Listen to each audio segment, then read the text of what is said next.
To find the molecular formula, you must find the molar mass of your empirical formula first. That's important. So the molar mass of the molecular divided by the molar mass of the empirical is going to give you this N value, which I call a multiplying factor.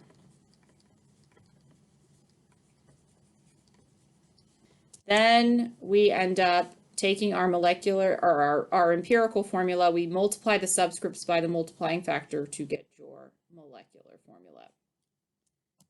So looking at example 6 over here, determine the molecular formula for a compound with an empirical formula HCO3 that has a molar mass of 90 grams per mole. So this is the molecular formula's mass, the molecular mass here. They gave us the empirical formula. So what do I need to calculate first? Molar mass of the empirical formula. So here's my empirical formula. Good. 1.01 plus 12.01.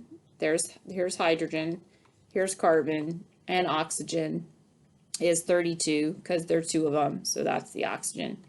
This adds up to being 45.02 grams per mole. Once we get that empirical formula, we can just divide molecular by empirical, and you'll see that 90 divided by 45 gives you a factor of 2.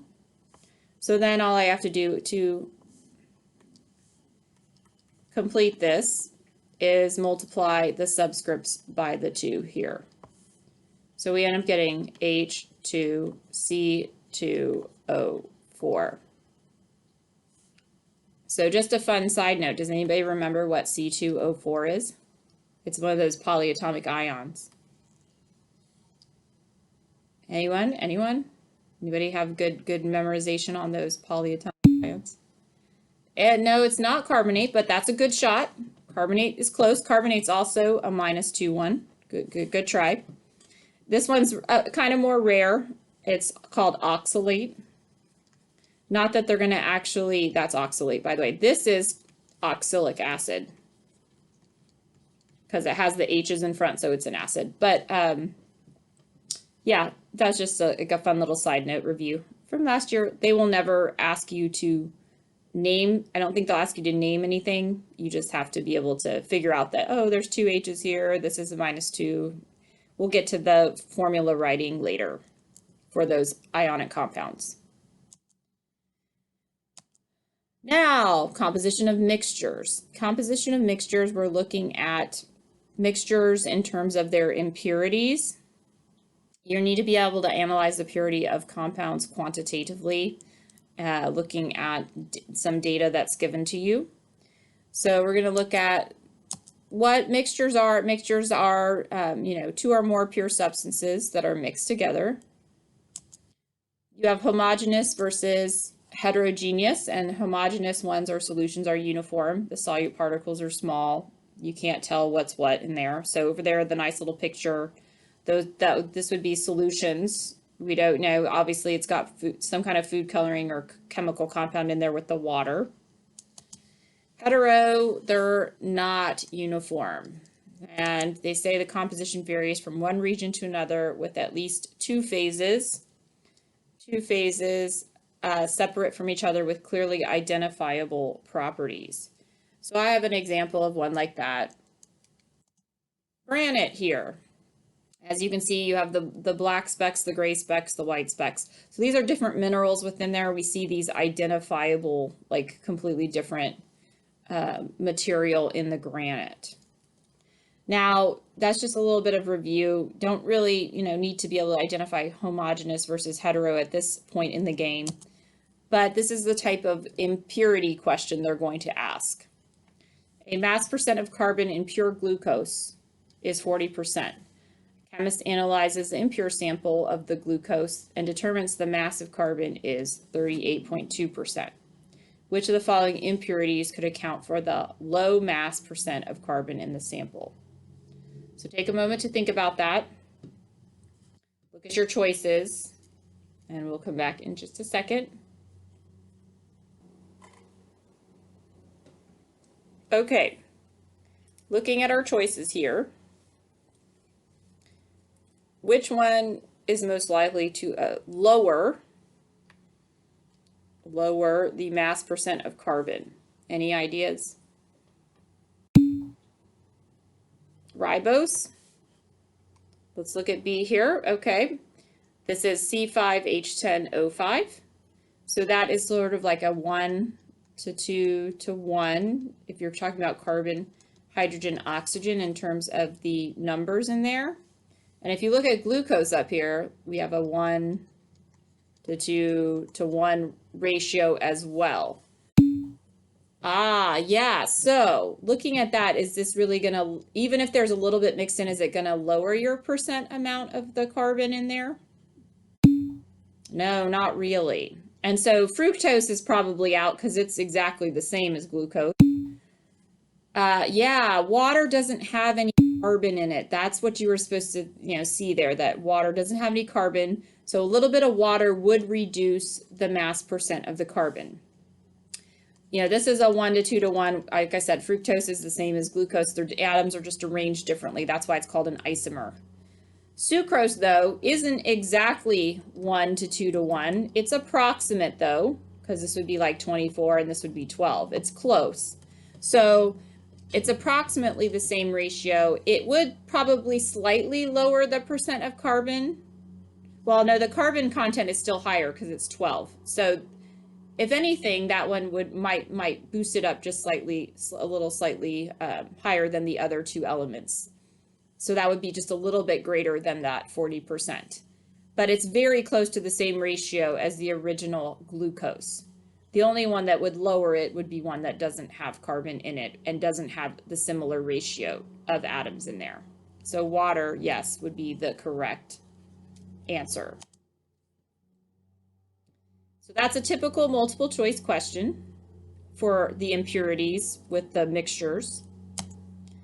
Now let's look at this example. Limestone, impure sample of limestone, which happens to be calcium carbonate, was found to contain some magnesium carbonate. The elemental analysis says elemental analysis, like they put it in one of those spectrometer machines and it gives you the counts of your calcium and magnesium. And what information, you have to decide what information is necessary to figure out the mole ratio of the calcium to magnesium in our limestone. So take a moment to process that and read the question. Now key here, we need mole ratio. So what information do we need from our elemental analysis in order to figure this out? Yeah, we need grams here of both of our substances from the analysis. What else do you need in order to find the mole ratio? Yeah, we need molar masses as well, because remember, moles is going to be equal to the mass over the molar mass here. So we would need the molar masses of both of them as well. Simple question. They could phrase this as a multiple choice question as well, giving you, oh, you need the grams, you need the this, you need the that, and you'd have to pick out the correct choices. And another way they could set up this question is where they give you like choice 1, choice 2, choice 3, and they give you these descriptions, and then in their answers it's like 1 only, and then it's 2 and 3. And then C would be like 1, 2, and 3. So they could phrase it in a similar question like that for multiple choice. One way to approach these questions. So that's pretty much the gist for the impurities in the mixtures 1.4 topic. So the first thing you should notice about the, we want an atomic mass. An atomic mass is really the same value as the molar mass. It's just atomic mass, we're talking about unified atomic mass units versus molar mass, which is grams. But they gave us grams here, so we really have to think about it in terms of molar mass. And if you remember here, we have grams, we need molar mass. So the moles equal the mass over the molar mass equation is going to come in handy here. We need to look at it from that perspective. Because if you're looking here at our balanced equation, we have 2 moles of Xi3 to 2 moles of XCl3. This is a 2 to 2 ratio. So that tells us something about the moles. Since they are the same ratio, whatever I start with over here, I should have the same moles over here. Now the masses won't be the same, but the moles would be the same. And obviously the masses aren't the same. We know this right here because we can tell. So really it becomes basically like mass over molar mass for Xi3 to mass, there's the X, missing the X there.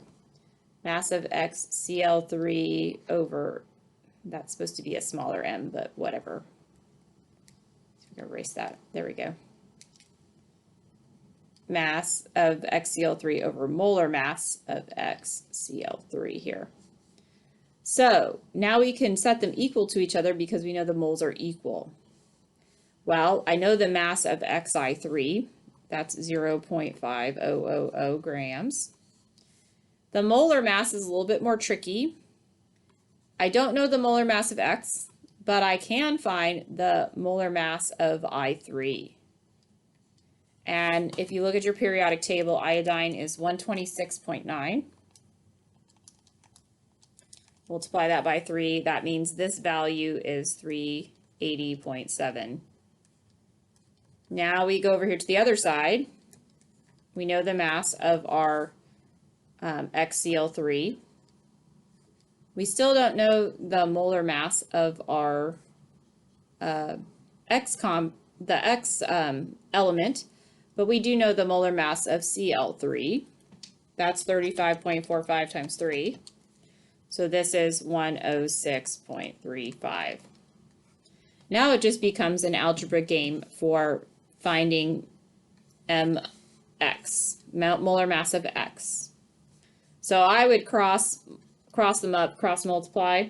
That would be the quickest, easiest way to do this. And I'll write it, I guess, down here, 0.5000 mx plus 106.35 times 0.5. So this ends up being 53.175, 0.236, 380.7. So this is going to be 0.2360 m of x plus 89.8452. Now all you have to do is, put like terms on each side. I would subtract this one from this side. And I would subtract this one from this side. And then, subtract those from both sides. You would do this one over here. And this one over here. Then it becomes a division problem because those are going to cancel. And you end up getting, your last algebra step. So this is 0.264 m of x, 89.8452 minus 53.175. This is like 36.6702. Divide both sides, right? And you get 138.90 atomic mass units. That's our atomic mass here for A. Now how do we identify this element now? What do we need? We need to look the periodic table. Good. And what element is closest, of course? Yes, it should be lanthanum. Okay, lanthanum. One thing to note about lanthanum, which is one of those lanthanide elements, not one we use very often, but it does form a +3 charge. And if you think about it, Cl's minus, I's minus. So these are the correct ratio here of forming those ionic compounds.